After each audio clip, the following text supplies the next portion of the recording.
এই দোয়াটি যদি আপনি 7 বার পড়তে পারেন, আল্লাহ তাআলা দুনিয়া এবং আখিরাতের দায়িত্ব নিজে গ্রহণ করে নেবেন, আপনার সকল পেরেশানি দূর হয়ে যাবে। বুকে হাত রেখে বলি, আল্লাহর কসম এই দোয়া আমি ছেড়ে দিই না। তোমরা এই দোয়াটা শোনার পরে সাথে সাথে শেয়ার করে দিবা। আমল না করেও সওয়াব পাবা, তোমার একটি শেয়ারে আমল না করেও সওয়াব পাবা।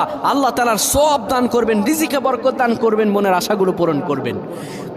ও আমার প্রাণের ভাইয়েরা, বিশ্ব নবী মুহাম্মাদুর রাসূলুল্লাহ সাল্লাল্লাহু আলাইহি সাল্লাম বলেন, কোনো ব্যক্তি যদি এই দোয়াটা 7 বার পড়তে পারে, দোয়াটা হলো হাসবি আল্লাহু লা ইলাহা ইল্লাহু আলাইহি তাওয়াক্কালতু ওয়া হুয়া রাব্বুল আরশিল আযীম।